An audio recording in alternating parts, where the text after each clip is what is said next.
গণপিটুনির হাত থেকে বাঁচতে এবার মুখ্যমন্ত্রীর দ্বারস্থ হলেন পূর্ব বর্ধমানের এক প্রৌঢ় দম্পতি। মুখ্যমন্ত্রীকে চিঠি দেওয়ার ঘটনায় নড়ে চড়ে বসেছে পূর্ব বর্ধমান জেলার পুলিশ প্রশাসন। জানা গিয়েছে, জামালপুরে কুবাজপুর গ্রামের বাসিন্দা শেখ বোরহান আলী এবং শাহানারা বিবি মূলত কৃষিকাজ করেই তারা জীবিকা নির্বাহ করেন। অভিযোগ, বশিরের বিবাহ সংক্রান্ত জটিলতা নিয়ে একটি বিচারাধীন মামলার বিচার করতে সালিশি সভা ডেকেছিলেন এলাকার তৃণমূলের অঞ্চল সভাপতি শেখ আজাদ রহমান।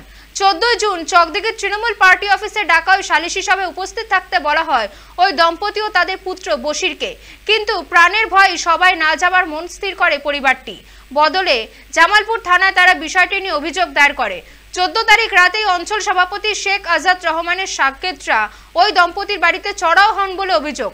পৌর দম্পতির পাশাপাশি তাদের বড় ছেলেকেও ব্যাপক মারধর করা হয়। ঘটনা খবর পেয়ে পুলিশ তাদেরকে উদ্ধার করে জামালপুর ব্লক স্বাস্থ্য কেন্দ্রে নিয়ে যায় এবং বশিরকে বর্ধমান হাসপাতালে স্থানান্তরিত করা হয়।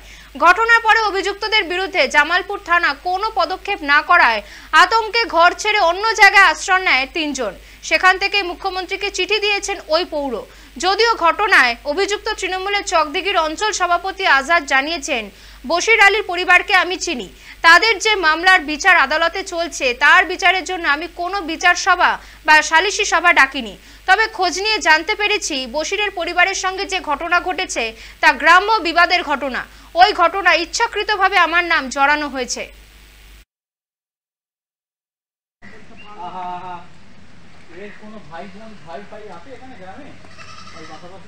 জামালপুরের চকদিঘি অঞ্চলের কুবরাজপুর গ্রামের বৃদ্ধা মহিলা শাহানারা বিবি তার পুত্র এবং পুত্রবধূর মধ্যে পারিবারিক অশান্তির কারণে কোর্টে মামলা চলছে, খোরপোশের মামলা, এবং সেই মামলার সমাধান নিজে হাতে করতে চেয়েছেন ওই এলাকারই চকদিঘি তৃণমূল কংগ্রেসের অঞ্চল সভাপতি আজাদ রহমান।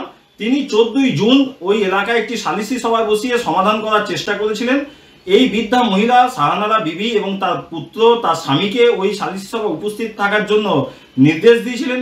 তারা উপস্থিত না হওয়ায় 14 জুন রাতে এই তৃণমূল কংগ্রেসের অঞ্চল সভাপতি আজাদ রহমানের সাগরেদ যারা আছে তারা আজাদ রহমানের নির্দেশে এই বৃদ্ধা মহিলার বাড়িতে হামলা করে, বৃদ্ধা মহিলাকে মারধর করে, তার পুত্রকে মাটিতে ফেলে গলায় পা দিয়ে প্রাণে মেরে ফেলার চেষ্টা করে, বৃদ্ধা মহিলাকেও মেরে ফেলার চেষ্টা করে এবং তার যে স্বামী তাকেও মেরে ফেলার চেষ্টা করে।